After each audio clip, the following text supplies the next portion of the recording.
So what I'm going to be doing today is definitely a bit different from what I normally do. I'm going to be going over some replays from IEM Katowice.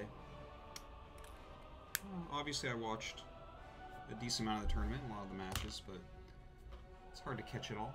It's such a bad time for me. So excited to look through some of these replays. When we were talking about Katowice yesterday on the Pylon Show, there were a couple games that the guys were talking about that I hadn't seen that sounded very, very interesting.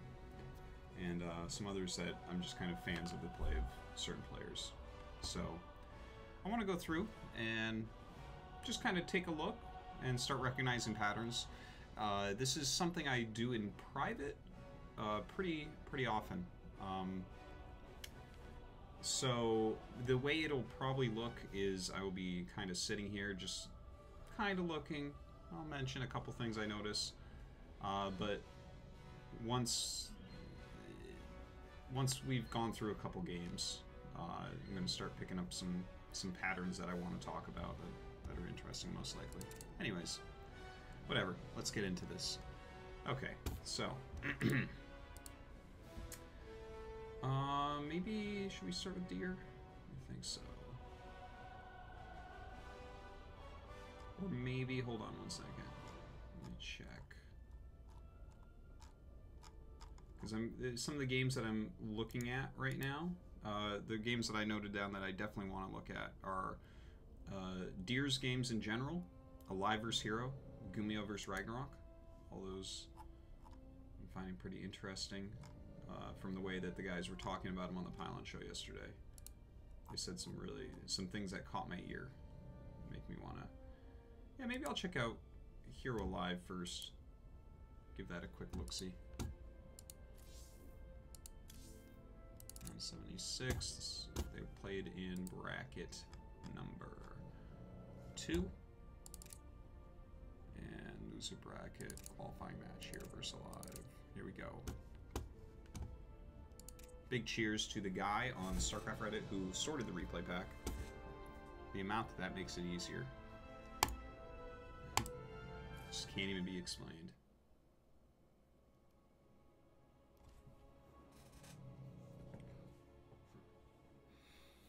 Alright, so this is from the offline qualifiers at IEM Katowice from bracket number 2. This was the loser bracket finals, so the winner made it and the loser did not.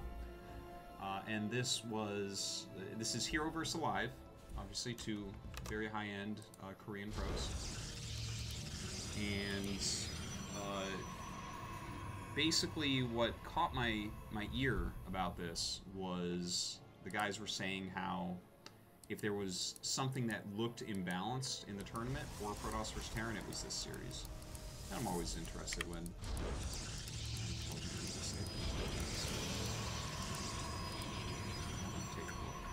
see what this series looks like and just see, right? Because they were kind of saying how you know, it looked like aLive was doing everything right and then one or two small things went wrong and he lost. And I think a lot of times when you think you're doing a lot of things right, when you think someone's doing a lot of things right and then a couple small things happen and you lose, you're misevaluating the matchup most likely. And this could be a general thing in StarCraft 2, where, because, you know, there's endless balance winding against Protoss, right? But they don't actually win many tournaments. So it's just, it's something that kind of strikes me. Like, for instance, I know that this is something that people do because I do it myself in my own play. I complain quite heavily in StarCraft 1 about Terran vs Protoss, where realistically what I'm doing is just focusing on the wrong things. It's like I've set arbitrary values for things and then they are not necessarily correct, right? And I think that that is probably something occurring here. I need to key scroll up a little bit. Anyways, I want to take a look and see. How do I fix this? No, yes. Keyboard scroll speed. Let's put this up. Try that. It's a little fast.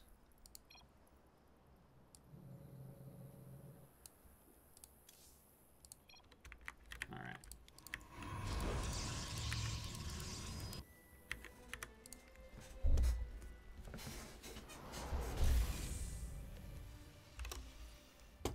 Adjust the mic. There we go. That should be a little bit better. You got to be careful at mic balance because I play a lot. Because then if the mic picks up too much, it's very annoying.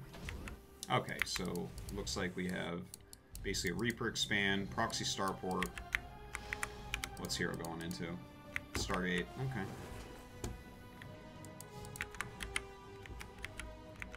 Wow, did he not see that? Oh, he did see that. Oh my god. That was pretty lucky by aLive.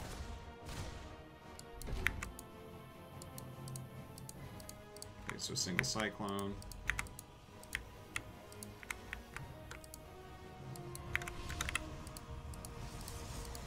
Falling in, good moves. Phoenix play. Okay. I can see why you would go Phoenix play. The Forge.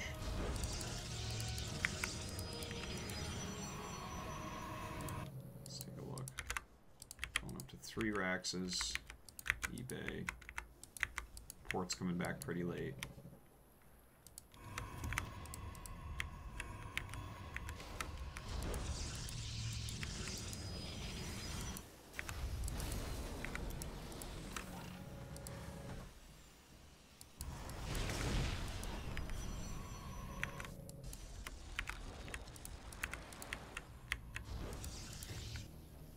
Like it. This is what we're seeing from here. Looks like an old Zest build. Going Phoenixes into charge lot and +1 armor. It's something that Zest was messing around with after the charge buff for quite some time. I think it's a solid choice.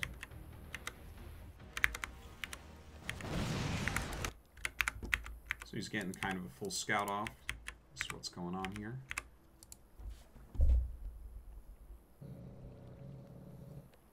I mean, this is nothing special from aLive as of yet.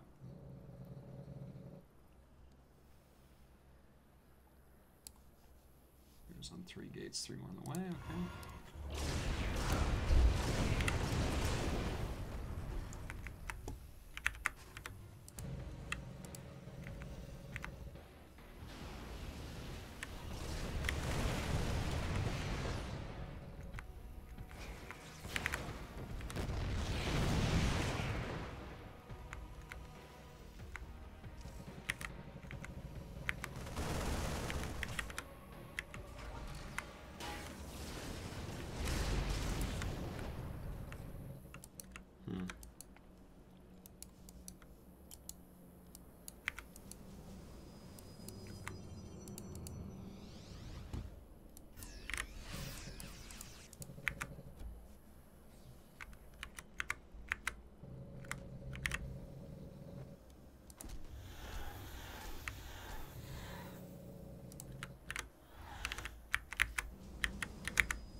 Okay, well, I really like this setup by herO so far.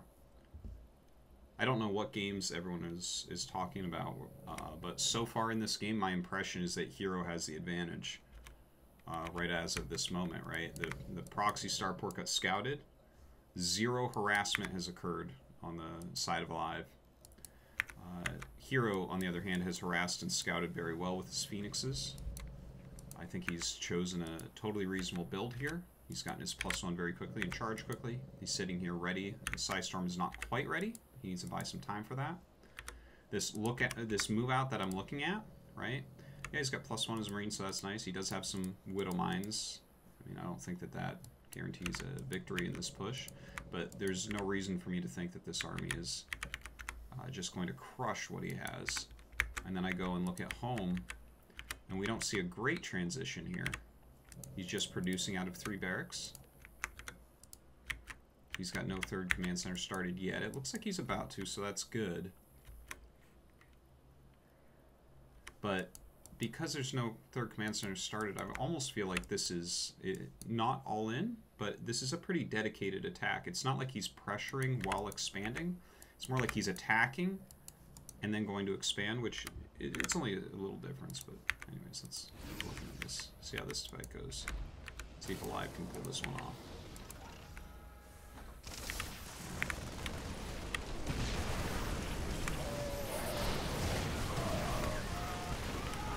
Ooh, nice engage.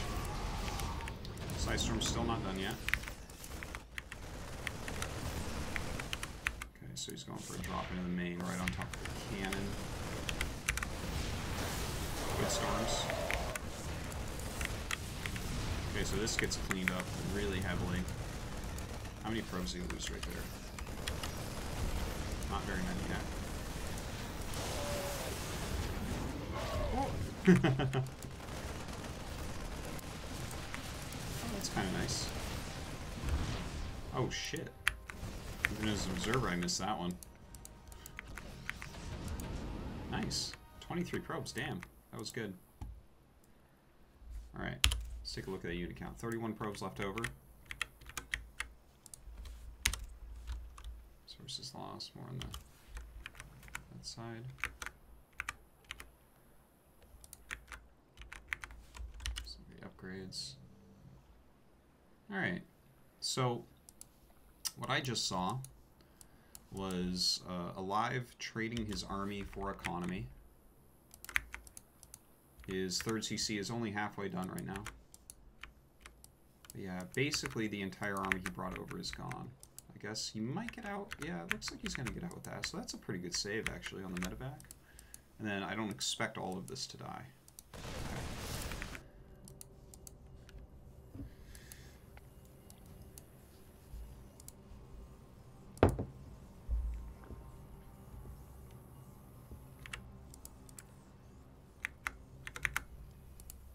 Just adding some barracks and a ghost academy, okay. Okay, do we have an armory? No. So aLive's +1 armor is about to finish. And there is no armory. That is an important thing to mention. Oh my god, he got this command center? This Nexus? What? Damn.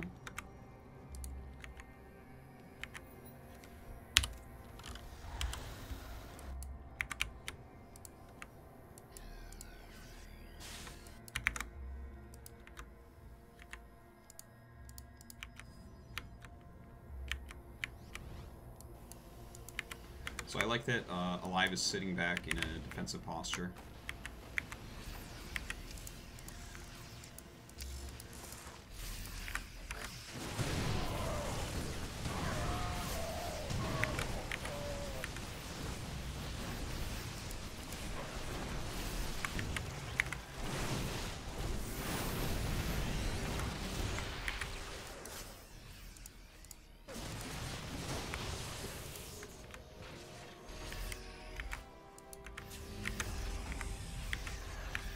Nice setup.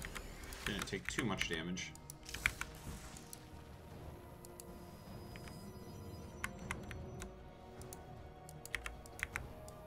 Kind of surprised he's out here with all this. This is such a tiny army.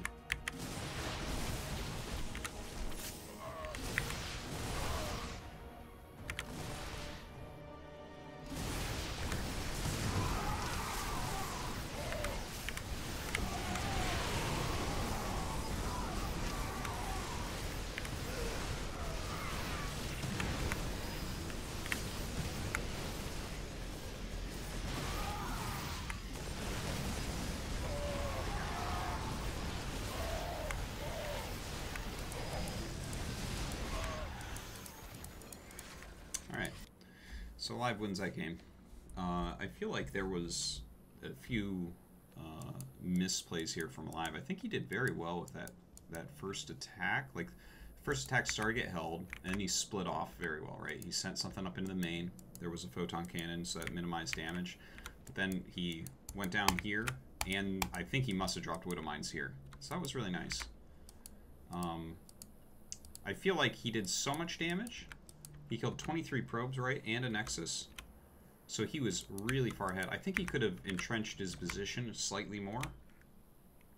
Whether it's some buildings for walls, you know, so the charge zealots don't work as well, or bunker or something. Anyways, I think it was overall pretty well played, but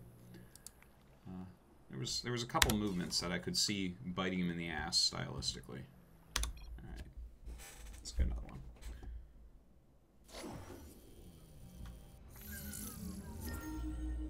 I get points for watching replays. All right, let's watch that.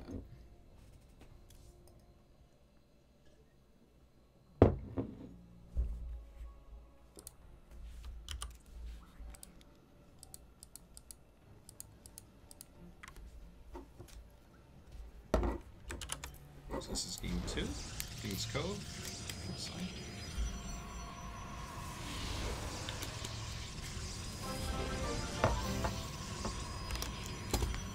Hey, thank you for the sub.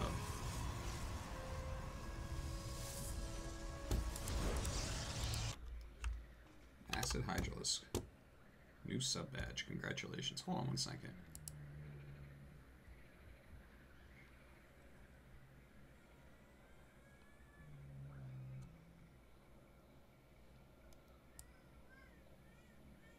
I think I screwed up my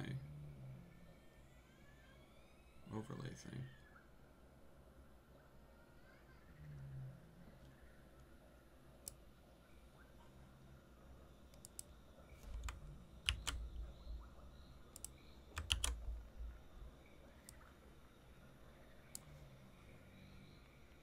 Hold on. Sorry guys, 1 second here.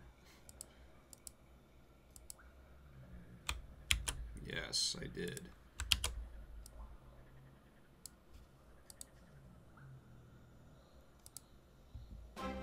There we go. Thank you, Acid Hydralisk. Appreciated. Okay, onwards.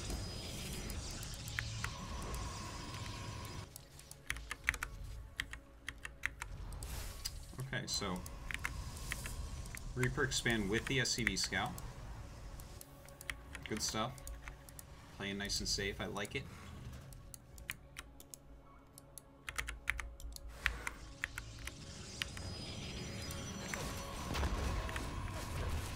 Nice. So he definitely saw that robo. And he got a probe and some lost mining time. Look at that, a second probe. Damn. aLive. Looking good. What's going on at home though? Probes in the base. Dept has 1 kill. Oh, it was the command center building CC. Very nice. Very nice. I actually almost prefer that for the Protoss because you delay the command center. Johnny Sins. Make fantasy play Brood War again and you gonna be rich man herO. I don't think that would make me rich, but thank you. I enjoy him playing StarCraft too. I really like his style there. He was one of my favorite Terrans in StarCraft 1 for sure, but that's okay. We need to spread the good players. Thank you for the 10 months of sub.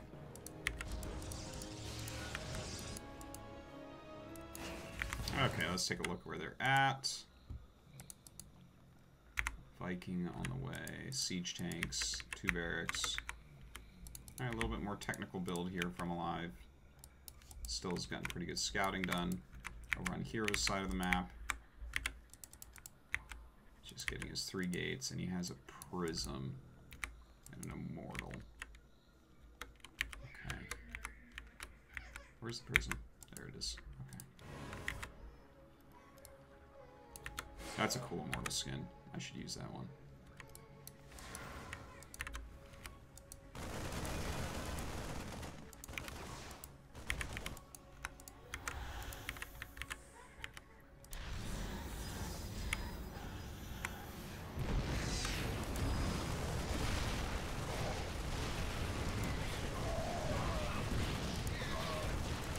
I think there was some serious misfiring here, some mistargeting.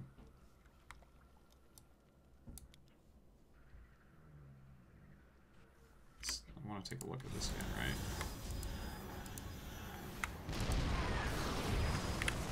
Okay. So, right at this moment, I look at this, right? And you can definitely out-micro some of these Protoss units reasonably well. I feel like he should target the Immortal. I don't want to be too critical, but Right? This is the last shot that really couldn't realistically have been targeted. The barrier's down. But let's see how much more damage this Immortal does. See, because he's targeting. Notice how he targets the tank? And we have tanks like shooting things like a hurt Adept and hurt Zealots. So this Immortal's barely taking any damage. Could have taken another couple tank shots easily. Oh, he got it! So close.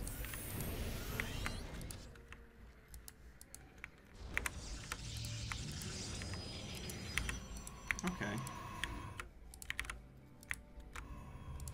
So Twilight and Robo Bay. I wonder if he's going to go Disruptor or Colossus. I think Colossus.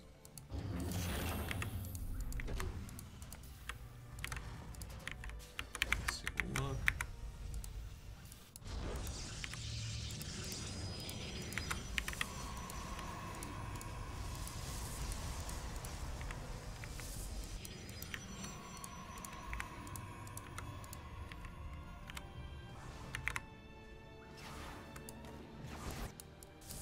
That's interesting. It's going Templar Archives and Robo Bay on 2 base. Don't see that every day. Charge. Oh, he canceled the Robo Bay. That's cool. I like it. That's kind of interesting, right? Let's take a look at what aLive saw. He saw both the Robo Bay and the Templar Archives being made when he was in here. And then herO canceled this one. The thing is, that should have clicked in aLive's brain that, like, why are you building both those? You don't have a third base, right? His Viking was just here. He knows that there's no third, right? He jumped here with the Reaper. So it's really weird to see both those tech buildings. I wonder if aLive will figure that out soon or just ignore it.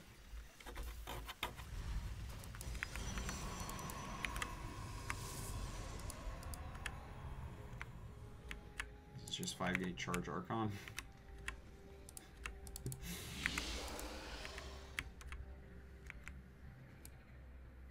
So he doesn't have a forge or anything. Okay, the Viking is actually coming in to scout.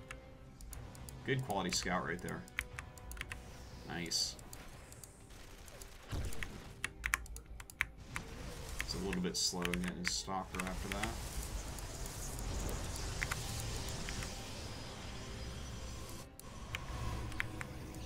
I actually really don't care for this build so far from herO. I like the way he played game 1 a bit better.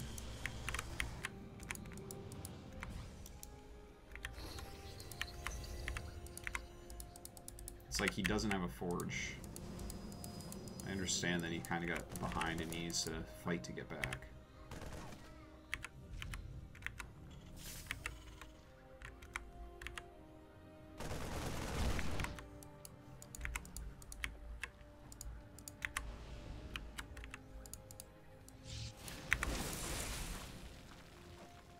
Oh, nice. Good splits. What? You kidding me? How do you make that mistake? That's something you deal with like every game against Terran. Turn them around. Jesus. What are you hoping to do? What is the best case scenario there? That they pick them up in the medevac and you get extra damage on the mines before they get picked up in the medevac? Is that the best case scenario? God. When the best case scenario is really stupid and bad, don't do it, guys.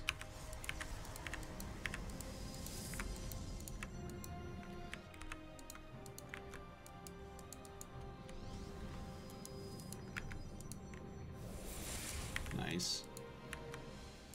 That was a good change on feedback to not do full damage. That was pretty ridiculous.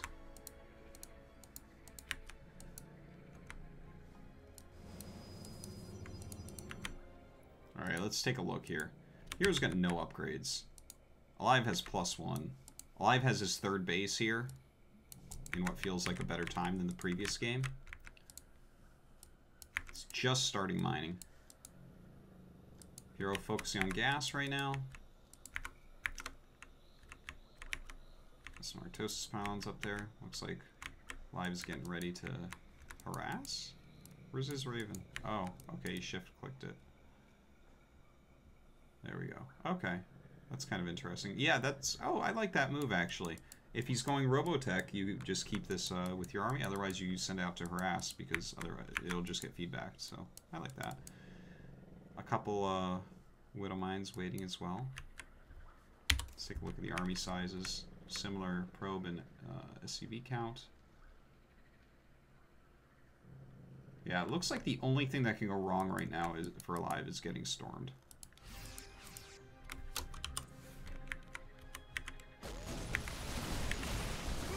Ooh. Just walks right into that one. 2 ghosts down.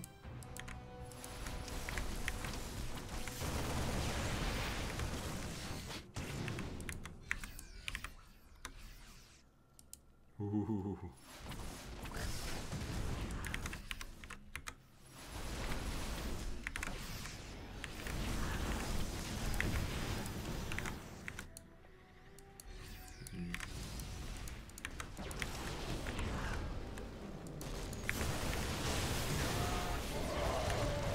Good storms.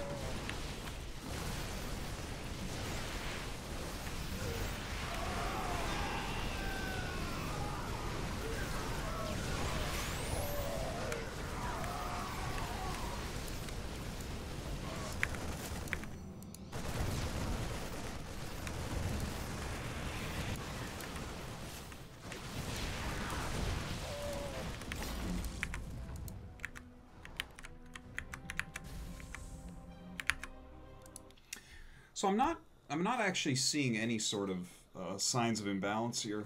What I'm seeing is players not playing their role, right? So a lot of times Protoss is going to get their third up quicker than Terran in this matchup. We all know that. Here it seemed pretty even overall, right? But aLive is actually playing more of a macro style here. Okay, he's got the nice ghost tech. He's actually getting upgrades with his engineering bay. And he had a good scout of herO's base. What's the one thing he really saw? He saw a ton of gateways. What did he not see? He didn't see a forge, right? So when you put those two things together, it is unquestionable who is the aggressor and who is the defender. The aggressor, for certain, has to be herO. He's not playing a game that transitions well. And aLive, I mean, if you find yourself in this position where you're doing things like your expansion is up quicker than it would normally be in comparison to your opponents, you're getting upgrades and they aren't, things like this, you're getting a more diversified army, higher tech, that is a situation in which you have to abuse them for what they're doing. If they have to attack you, then you shouldn't. You don't move out in the map and attack them, right? You sit in a more defensive posture. You prepare for the incoming assault. It's not like you don't fake Colossus tech. You know, after an immortal drop, right, where the immortal dies, you don't fake Colossus tech. Go into, how many gates do we have here? Got 8. 8 gate charge lot with no upgrades. Right? You don't do all that and then just sit in your base, right? That's definitely not it. So I think that the problem in this game, because right now I'm looking at this, right, and the amount of SCVs that aLive just lost was pretty significant. Let's look at what he has for an army right now. 3 medevacs, 10 marines, 3 marauders. I mean, he's lost a lot. He's lost a lot. And what he was about to have, look at this, right as herO's pulling away, after he's already done his damage, what are we about to have? A 2 upgrade advantage for Terran against Protoss. At that point, Protoss relies so heavily on splash damage that almost the only thing you have to do in the whole world as Terran is focus on not getting hit by splash damage. So if we just jump back a little bit, right, let me underline this again. Oh, it's a little bit further. Let's see. Oh, whoops. No, right there, I think. Okay. So, this is the moment that we're at, right? He's getting this nice diversified army. He's got some good stuff going on for him. He had a Viking just flew through here, just saw what was going on, right?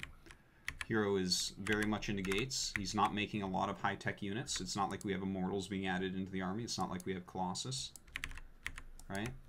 He's mostly just charge lots. He's mostly just some High Templars and some shuttles and such, or prisms. And aLive is sitting here. Look at this. He's actually got an SCV advantage. In a normal economy kind of even game, the probe count is actually higher than the SCV count.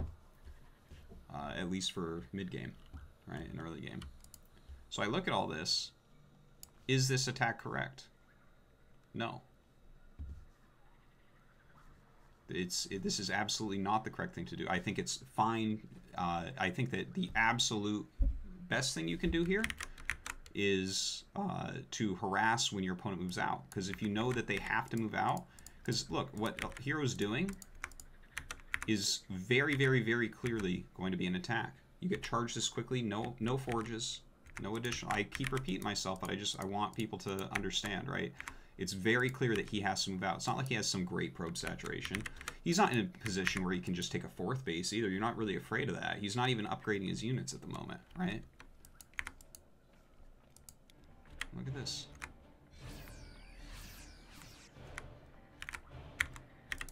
He's just like, this is a weird line of units. They're not being controlled well. They're not together. They're going up into the map. Why would you do this? If we took all these units, right? Took all these units, and they're sitting here and here, what happens when herO comes to attack?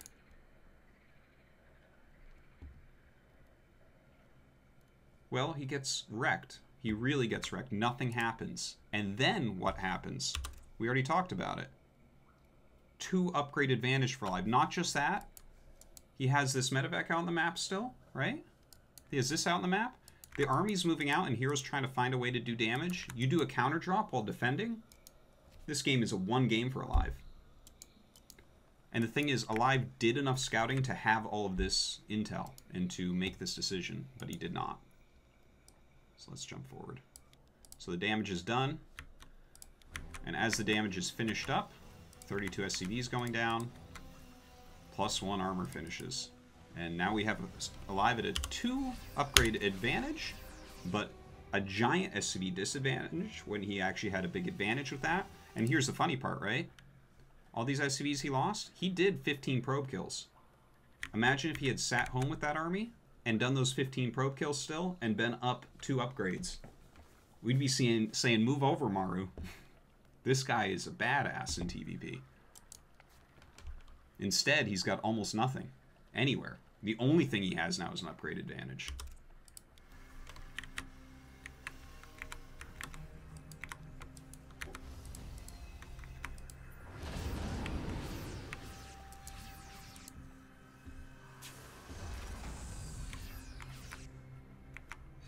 So from here, I mean, I don't even really care that much from here about what happens, but we'll take a look at it anyways. herO's still not upgrading, by the way.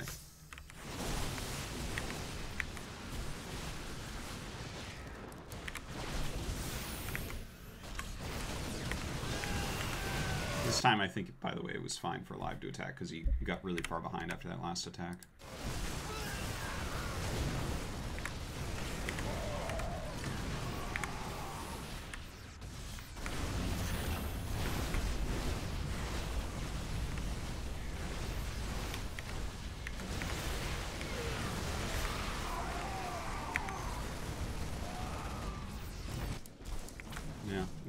Things snowball very quickly in StarCraft 2. You can see he still holds this attack, but just one different decision earlier on.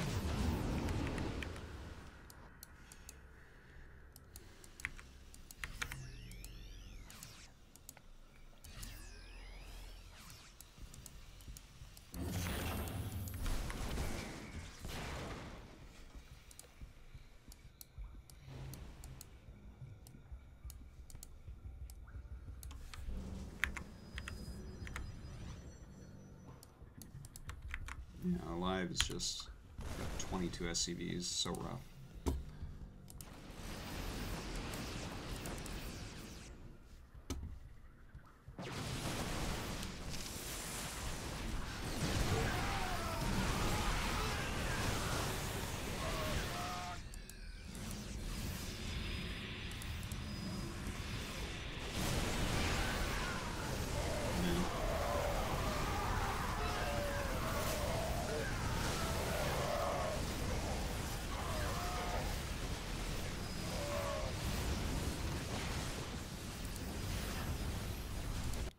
So, I mean, whatever your opinion may be on balance in Protoss vs. Terran, this game for certain does not show any imbalances.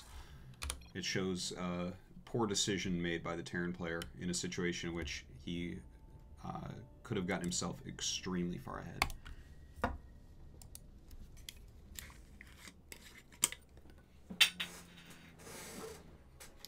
Going to game 3.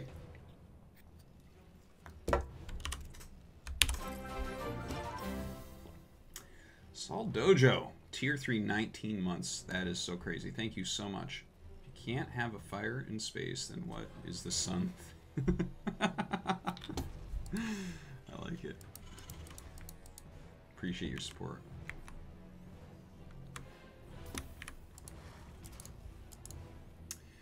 Someone in the chat is asking, do I think that he got overconfident by so many probe kills earlier? I think that there's a lack of fundamentals on the roles that you need to play. I think that this overall is one of the weaknesses of aLive. At times we see aLive, I think especially when the meta favors his type of style, become one of the best Terrans on Earth. I think that he hits top 5 Terrans on Earth every other year or so. And does very well in a few tournaments, and that's probably a stylistic thing where the way the game should be played kind of rotates towards him. But this is like, for instance, something that we saw when Adept Phoenix was really killing him. I actually went over some of his games where he didn't realize that he was supposed to be the defender. aLive doesn't like to sit back and defend. And whether you get it, definitely it could be something like you get overconfident because you do damage early on. It's still, if you look at the actual theory behind the game, it's still a mistake, right? If you are the one with a more diversified tech tree, a bigger economy, and better upgrades, and still getting upgrades, you look at all that together, and the fact that your opponent doesn't have any real transition going on, and that they have to attack you, it is, no matter how far ahead you got early on, you should sit back and defend. Yeah, so that's my take on that. Guy in the chat, thank you for the question.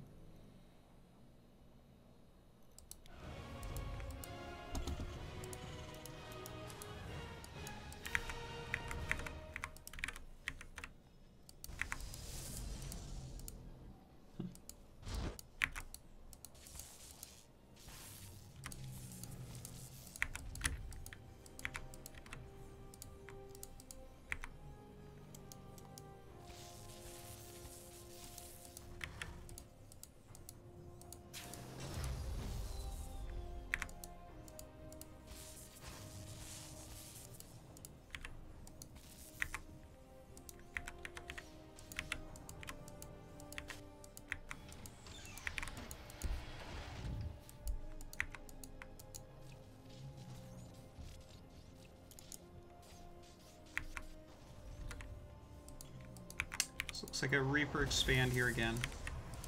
That core into Nexus play here from herO.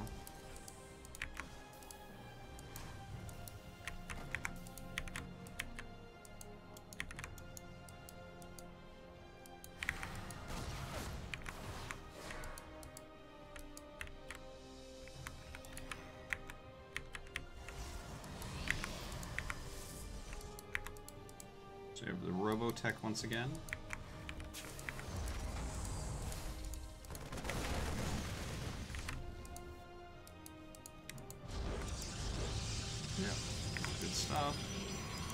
Walling off against possible Hellions. just a drop going to be coming up. Widow Mine Marine, probably. Oh, it might just be a double Widow Mine then.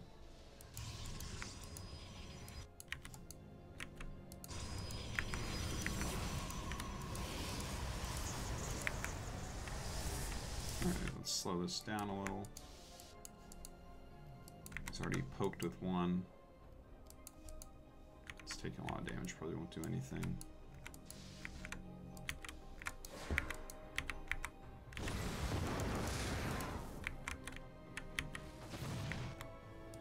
Observer actually spots that coming in.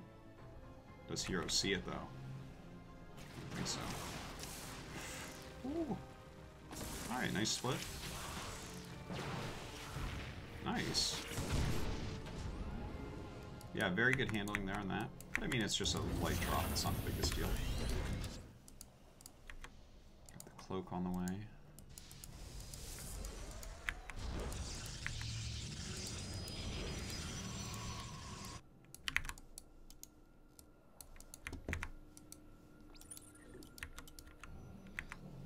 Well, that's about the worst place to siege an observer that I've ever seen my whole entire life. The amount of not sense that makes in my brain. Sieging your observer on the very edge of the map. What are we doing here? Oh my god. If observers were free and didn't take up robo build time, maybe you can do that. Oh. It hurts.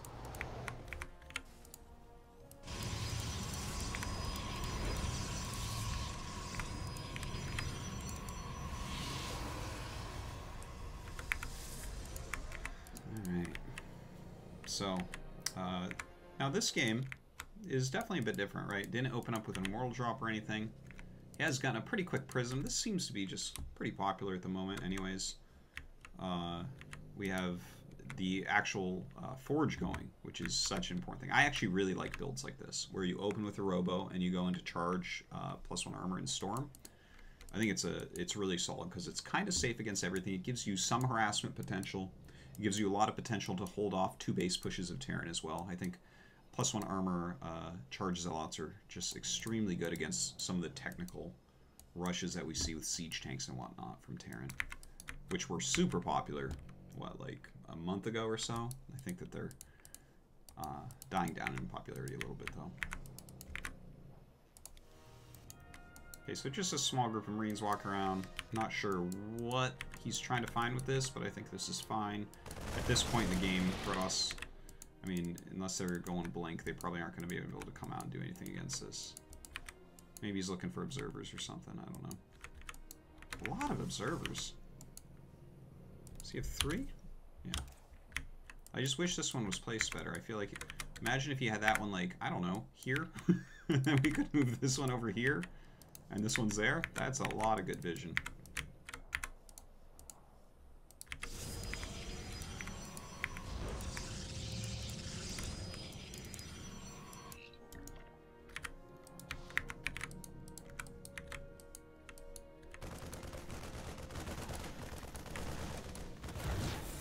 Ooh, very nice snipe there.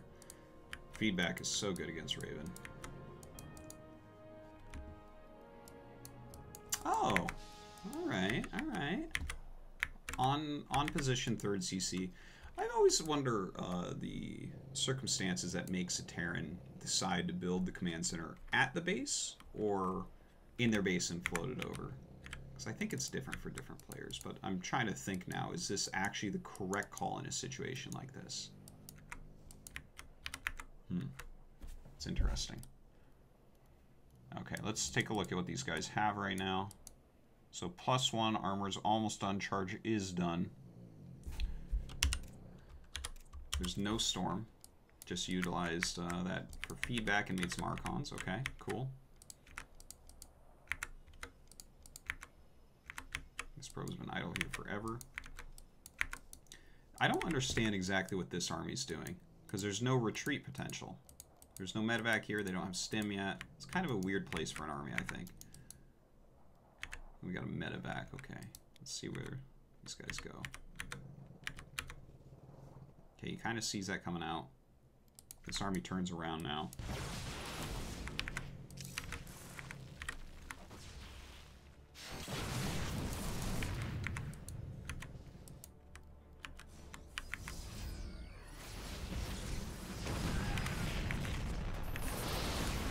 Ooh, that was a good force field. I like that.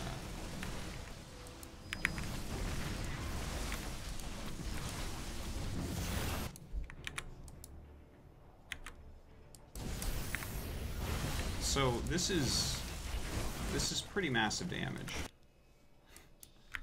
Okay, he's killing all the SCVs, the command center, and I would be damn surprised if he doesn't get a bunch of this stuff too.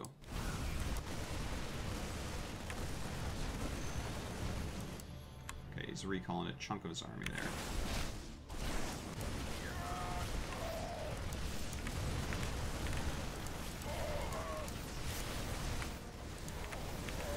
Probes go down. Wow.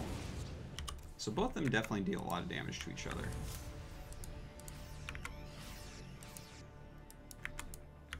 Okay. So yeah, it was a good amount of damage on both sides. I think without a doubt, herO came out on top there. Killing the orbital, the SCVs. Also, his army did better than the other army. aLive made aLive made the best out of this, considering the weird position that he was in when this all started. Let's go back a little bit. Okay. I'll go back to about there. Alright. So here's this first move out. Let's just take aLive's vision. Alright. Alright, he's walking over here. I'm not sure. You might be checking for observer. That was kind of a guess. As long as he checks the hallucination, that's cool. Add-on complete. Okay. You just saw something sitting there. Comes out here, sees an observer, gets it. Oh, feedback. Okay. No third nexus. Now 2 marauders have joined the fight. Here's what gets me about this game. And obviously this army being over here is not optimal. He made the best of it by doing the counterattack with it, but he got in here, he caught an observer, right? He caught a hallucination here. He had just had a medevac here and saw there's like 1 unit standing here or something, okay? He walks over, there's no third. So you're playing against a 2-base Protoss right now. 100% chance it's a 2-base Protoss, unless you think he might have expanded here. And while it is herO, it's not SOS, so I don't think that that's so likely. Anyways, right now, what is aLive doing? He's getting his upgrades still. Doesn't really have medevac with this yet. Upgrades on the way. Stim's not quite done. He knows that there's no third base. He knows that there's no third base. He saw a Twilight. He saw a Forge. What is this army doing? What's it doing? What are you doing, army? And now he sees that he's under attack, and he turns these things around. But these are incredibly out of position right now.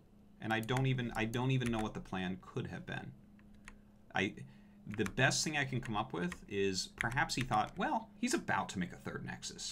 And maybe I can run in there, and as soon as he makes it, attack it and get a kill or something. Okay. I think that might be a little bit greedy for this situation. I don't think that anything has gone wrong for aLive yet in this game. You know, with the third commander on the way and getting all his upgrades. Yeah, you got this feedback. That's not the biggest deal in the world, though. Forces are under attack. So this is coming. Obviously, this is a very scary attack that's coming in. This army now, look how far this goes. It goes all the way to here. And then he's being attacked. And then he turns it around. So not only was this army very out of position, you know, again, maybe he wanted to snipe the third base, I understand. But can you imagine the complete difference if you walk from here to here and then turn around and walk back? Let's see. Right? Research. Right. During this, he's doing a drop. That's nice. Okay. Now, if the second he saw this army here, he had utilized this army in a more decisive manner and gone down immediately, I think he actually might just win this game in that way as well. It's a possibility, right? Because he does a lot of damage here. For sure, he does very well with it, right? But this is so much later from walking from here to here and then down to here. Whereas he was already here, could have just walked to there. That's a big difference in time. Everything deals damage very quickly in StarCraft 2. So I think that there was questionable movements of this army based on what he was doing, but that's okay. Like he probably had some plan there. Not what I would have chosen, but that's fine. I'm not a professional Terran player. But for sure, that indecisive move of moving back and then coming back definitely cost him time and damage, right? Because the full army output here killed, you know, obviously it got the Ghost Academy, it got the SCVs, it got the force field down, it killed the command center. He ends up doing just loads of damage with it and then still gets the recall off, so it doesn't lose as much. Base is under attack. Upgrade complete. Alright, let's look at everyone's view now.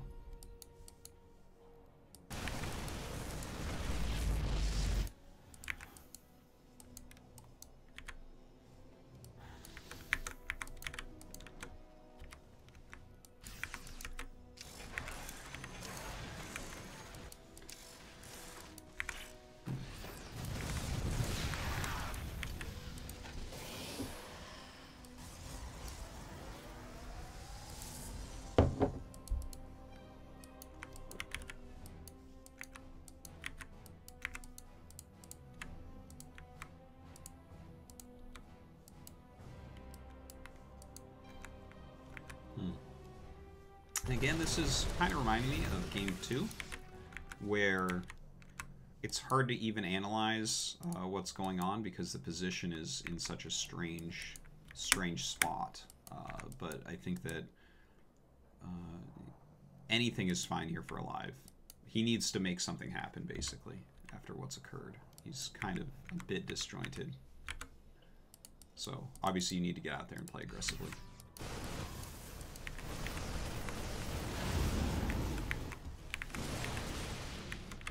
Ooh, nice.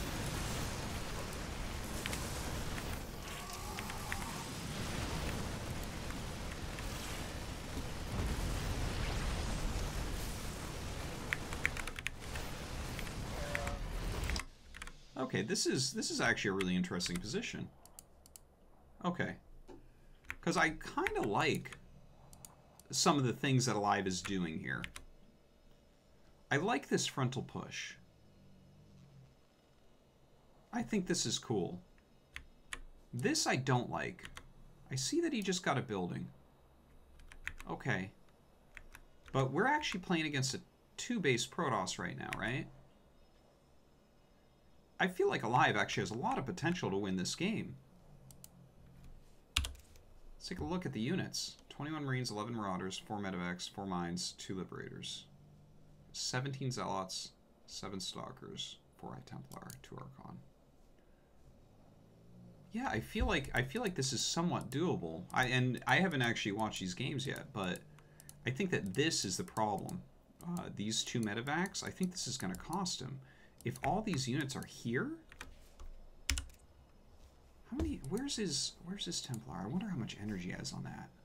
I wonder though if he has them down there. Let's look and see what happens. But that my first idea about how he might end up losing this game is these Medevacs. You know, maybe this comes down and gets feedback or something, and they have high energy. It's like you don't need to harass here. The frontal attack, like if you can just trade efficiently 2-base versus 2-base when you're in this type of position, I think that's going to be good. Right? You're up 1 upgrade right now. You've got sick positioning here. This type of thing's very hard to break. It's not like we have blink. It's really going to come down, I think, heavily to the Templars dropping out. All right, let's see what happens here, though.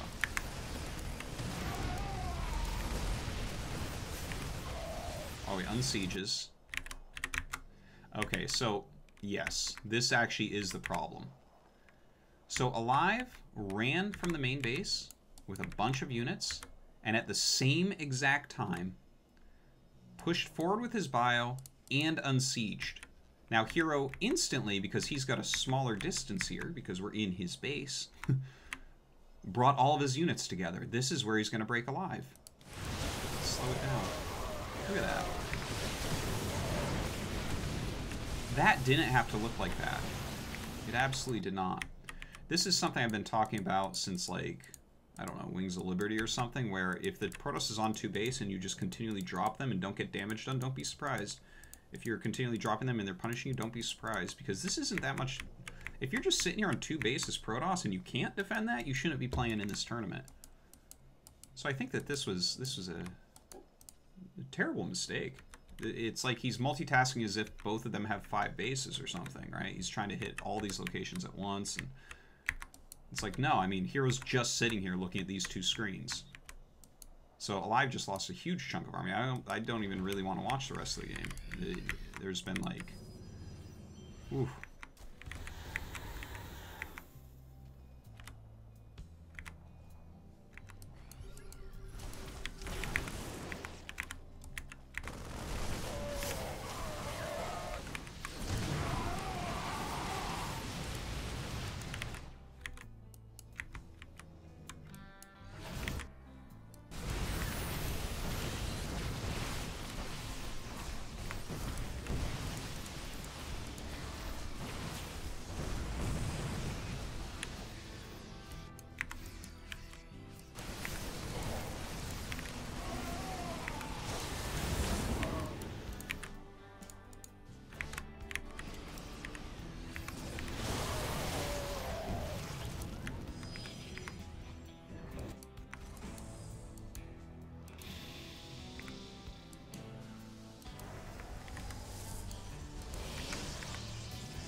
Damn, tough save by CC.